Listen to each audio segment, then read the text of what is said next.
여러분 안녕하세요. 제 차량이 2022년 9월 6일날 취업을 했습니다. 현재 29만 4,700km고 전기차를 2년 반 동안 약 30만 km 정도 운행하면서 제가 느꼈던 전기차에 대한 내용도 전기차 배터리에 대한 이야기를 말씀드리고자 합니다.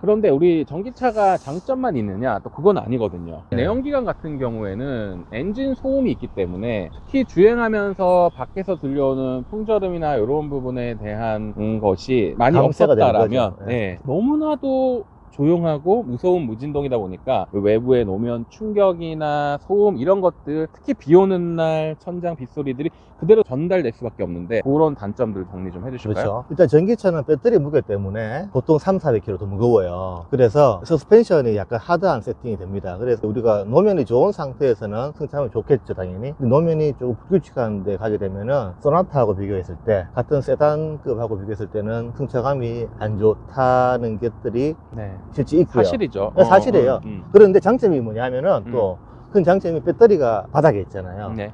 무중심이 낮단 말입니다. 네. 그래서 고속 주행 할 때 굉장히 안정적인 주행이 가능합니다. 네. 그런 장점이 있죠. 네, 알겠습니다.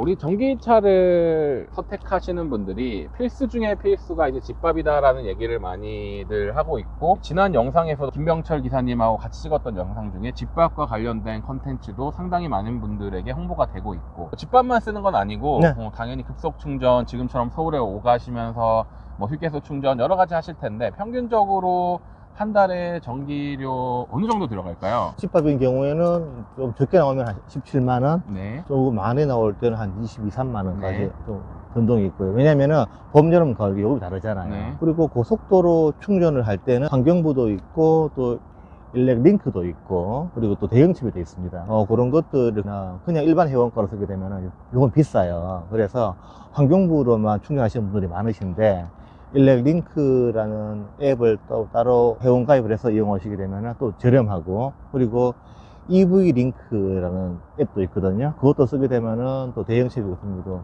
싸게 이용할 수가 있고, 여러 가지 충전 애플리케이션에 회원 가입을 해서 현장 상황에 맞도록 쓰시게 되면은 뭐 정상가 대비해서 300원 이하의 요금으로 네. 충전이 가능합니다. 네. 서울 같은 경우도 충전이 워낙에 잘 되어 있다 보니까 마포에 있는 공공주차장이었거든요. 마포대교 바로 앞에, 서울의 최고 중심이죠. 마포역 바로 앞이니까 거기에도 이제 전기차 충전하는 택시들이 와서 충전을 하고 나가는 걸 제가 봤어요. 예, 예. 뭐, 보통 이제 공공기관에서 운영하는 주차장 같은 경우에는 전기차 충전을 할 경우에는 1시간 무료. 우리가 이용을 할 수 있기 때문에 네. 충전 인프라들이 많이 넓어졌기 때문에 더 이상은 뭐 충전이 불편하다 이제 이런 거는 크게 많이는 찾아볼 수 없을 것 같고, 네, 맞습니다. 아파트 단지를 공용으로 써야 되는 이런 부분에 대해서는 아직도 큰 아파트 단지나 이런 데는 좀 불편함이 묻어 나오는 것도 사실인 것 같아요.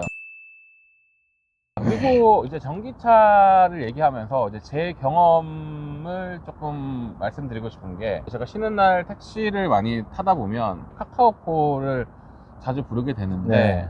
아시겠지만 전기차가 배정이 될 때가 많아요. 어. 워낙 전기차들이 그만큼 늘었다라는 반증이고, 뭐 니로도 오고 EV6도 오고 아이오닉 6, 5 다 타봤는데 정말 너무 안타깝게도 탈 때마다 제가 멀미를 했어요. 멀미를 했던 안 좋은 경험이 있고, 또 기사님들이 또 엄청 또 치고 나가시더라고요. 멀미를 하는 승객들에 대한 어떤 대처나 기사님들에 대한 당부 이런 것 좀 말씀해 주실까요? 저도 개인적으로 승객이 전기차 멀미 때문에 싫어한다라고 하신 분이 계셨거든요. 네. 그런데 제 차를 타고 가면서 왜 멀미 안 하지? 이러더라고요. 근데 전기차 같은 경우는 항상 최대 토크를 가지고 있다 보니 악셀을 조금만 세게 밟아도 차가 튕겨나갑니다. 그렇죠. 처음부터 네. 최대 토크로 치고 나가기 때문에 네, 쉽게 그래서- 말해서 놀이기구 생각하면 될 것 그렇죠. 같아요. 전기차 운행하시는 분들은 기존 내연기관 차량을 운전하는 습관을 버리셔야 됩니다. 그렇죠. 악셀 페달링을 조금만 신경 써서 부드럽게 한다 그러면은 네. 뒷좌석에 앉은 분들은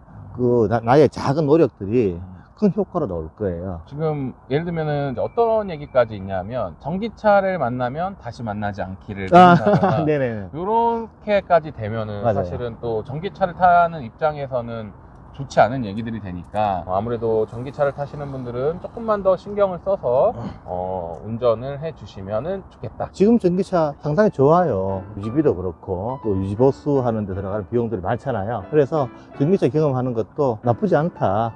저는 강력 추천을 하겠습니다. 알겠습니다. 이영민의 개인 택시 구독, 좋아요. 이상 이영민의 개인 택시였습니다. 10명에 가까운 직원들, 젊은 감각의 직원들까지 있습니다. 늘 친절과 웃음이 있는 이곳. 아빠와 아들이 2대째 운영해서 더 믿을 만한 곳. 넉넉한 자본금을 보유한 곳. 개인 택시의 모든 것. 개인 택시 양수양도는 역시 현대택시미터. 김민호 부장 010-3902-5855.